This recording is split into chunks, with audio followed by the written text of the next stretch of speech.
He's one of the most powerful and flamboyant investors in the Middle East, one who rarely gives interviews, but we caught up with him on a recent visit to Toronto.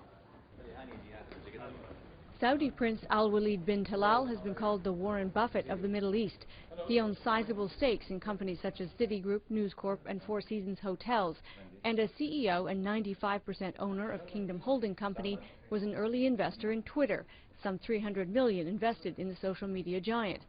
Well connected at home, including a close bond to his cousin, the King of Saudi Arabia, and educated abroad, Prince Alwaleed's power straddles east and west, and he's earned a reputation as an advocate for reform in the Middle East. He's also earned a reputation for a keen interest in his own net worth, taking on Forbes magazine for understating his wealth and ranking on its list of richest people. But whatever his net worth, his influence is strong, with business associates who range from former Egyptian President Hosni Mubarak and former Libyan ruler Muammar Gaddafi to Bill Gates and Rupert Murdoch. When we spoke, I asked if reform is moving more slowly than he'd like in Saudi Arabia. King Abdullah is very much a reformer, no doubt about that. But clearly, I believe that the reform process has to be accelerated quite a bit more to really be in parallel path with what's happening in the whole world. So yes, I believe that we are on the right track in Saudi Arabia, but the process and has to be expedited and has to be accelerated a lot faster to really for example, incorporate the ladies in the workforce, in the community, in a more cohesive manner. In fact, countries that have sort of flirted with reform, and we've seen, I guess Egypt is probably the best example, have seen a kind of a retrenchment. Do you worry about a rise of radical Islam, a rise of kind of fanaticism in the countries in your neighborhood? Look, fanaticism and radical Islam is available. Like we can see it and witness that, from Indonesia going to Pakistan, Afghanistan, to Iraq, to our region, even to North Africa. So really, we see that even London has some radical Islam. Our job and duty really is to really to encourage moderate Muslims to come out publicly and advocate their cause. And our objective really is to try not to have those minority of our religion kidnap or hijack our religion and have us all stigmatized by this wrong impression, frankly speaking. One of the difficulties, you could argue, is while Saudi Arabia has been a strong and good ally to the United States, it's a complicated relationship because of your role in the region, the country's role in the region. Is the United States making it difficult to be pro-American these days? Well, I think the United States is making it difficult for its friends to be as its allies, because you see, not only Saudi Arabia has issues with the foreign policy of the United States. We see in Europe, for example, Mrs. Merkel is not very happy with what's going on by tapping her phone. We see the President of Brazil cancelling her official visit to the United States. So really, these are three continents that already are upset with the policy of the United States, and only give you some examples. So I think it's about time for the United States to have a cohesive, a coherent, and a very well-defined policy towards the whole world. Look, the United States is down but not out, and they will lead the world for a long time to come. So it's very important to have a strategy and a vision, objective, whereby the whole world will follow the United States. But unfortunately right now, with what's happening in the United States internally, with the budget deficit situation, with the debt issue, with the Obamacare, with the poverty level, which now is around 15%, which is, around 49 million people in the United States are below poverty level. So all these things really, are impacting the image and the presence of the United States internationally. And there's a vacuum right now, because there's a lot of thought that China is going to come, India is going to come. They're way behind. China and India, way behind. They are decades, not years, behind the United States in taking that role. So the United States have to really, get its act in order. Are you supportive of China? Do you invest there? Are you friendly with the senior officials there? Oh, definitely. We have very good relation with China. We invested in Bank of China, went public. Our hotel brands, Four Seasons, Fairmont, they are going to have around 30 hotels in the next 2-3 years there. We are investor in the second biggest internet company in China called 360. So yes, we have a lot of strong presence there. You know, Citibank is there, News Corp is there. So we are there through many angles, through directly and indirectly, in the banking industry, real estate, hotels, and technology. In the shifting kind of global powers, one of the things that may change in your region is oil. Your country is still very dependent on oil. America will become a net exporter of oil before too long, we're told. How will that change the dynamic, and is Saudi Arabia prepared for it? That's a very good question, because I'm being very vocal and on public with my views on that subject, whereby Saudi Arabia still is 92%, its budget depends on oil. And even if the price of oil is still going to be maintained at where it is right now, even without the shale oil being found and produced, there's no country that should be dependent on oil that much. Having said that, now with the shale oil production increasing, with the United States being very much oil dependent and also being on the verge of being net oil exporter, no doubt that the dynamics of the relationship between Saudi Arabia is at risk of being changed. So it's very important for us, Saudi Arabia, to lessen our reliance on oil, number one. And number two is also to have our relation improve with the United States further, because right now there's a lot of tension at the political level, let alone the economic level, as I answered the previous question. What is the thing you worry most about in the world in terms of your investments, but also your country, your family? Does something worry you more than anything else? Well, it's not a matter of worry or concern. It is, you know, all investors, all businessmen, and everybody would like to get stability, tranquility, and you know, peace to prevail in the whole world. Now, inevitably, that this may not be the case. So our job and duty is really to minimize the impact of any act of terrorism, any natural problem that may happen, like it happened in the Philippines right now. So the world is very dynamic, and but we only hope that such natural disasters or such terrorist acts do not really impact the tranquility and the civility of the world we're living in.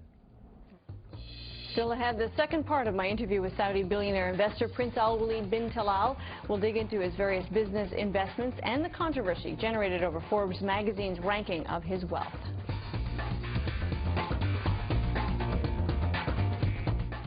Billionaire Saudi investor Prince Alwaleed bin Talal began his business career in 1979 upon graduating from Silicon Valley's Menlo College. He calls himself a self-made man who started with a loan of just $30,000 from his dad, a senior member of the Saudi royal family.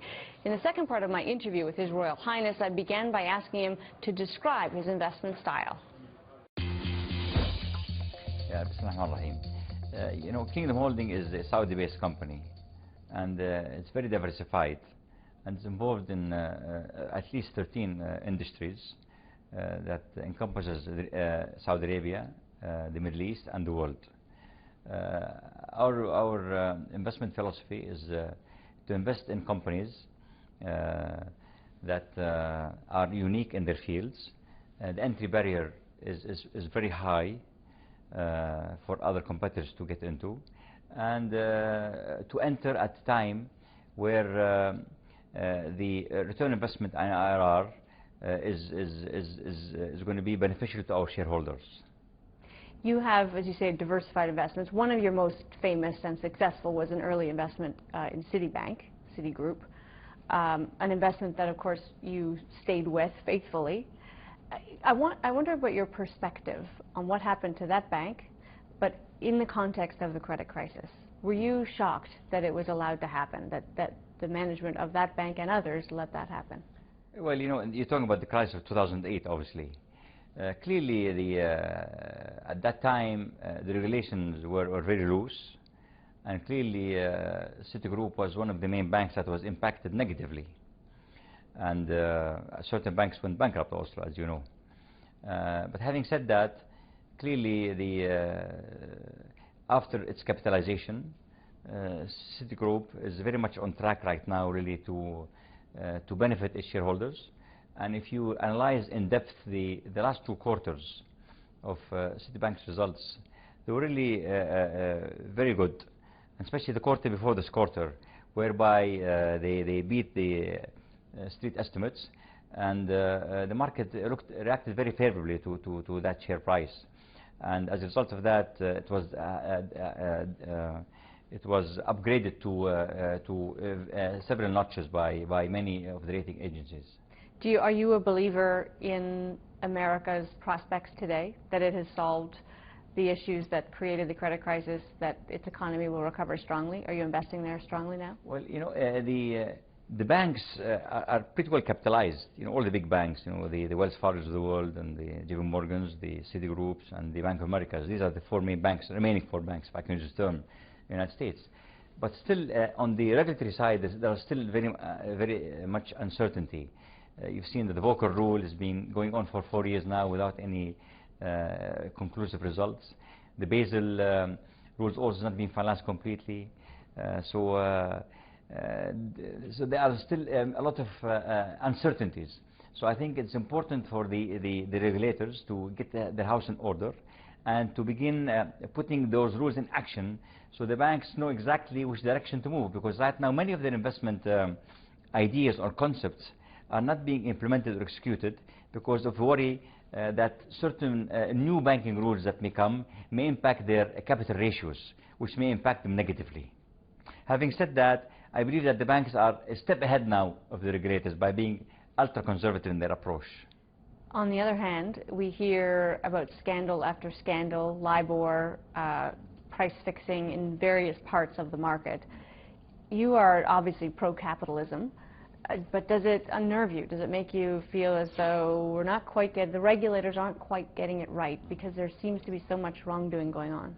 You know, no doubt that the laissez-faire approach of capitalism that prevailed in the decade or 2 decades before the market crisis in the banking industry 2008 really is gone completely, because the regulators were too loose, the banks became too greedy, and they very much became oriented toward the benefits of its directors and management rather than of shareholders. So all these, I can only say that I hope these lessons have been learned by the banks and by the regulators, and to get their house in order. So, but from my interaction with many of these bankers, I believe that they learned it the hard way. Yes, and all the scandals here right now are the residual of those excesses that took place in the 1990s, late 1990s and early 2000s. You are diversified, as you say. Is there a sector that you're particularly interested in now that you're looking at that you may not be in yet, but that you're interested in? No, really. You know, we have 13 industries that we invest in, and they all go parallel, frankly speaking. We all try to nurture them and to grow them. Like when, for example, I came now to Toronto here, I visited the Four Seasons, which we own jointly with Bill Gates, and we visit also the Fairmont brand, which we jointly own with our Qatari partners, the Qatari government. And now we have this Toronto hotel here, the Four Seasons.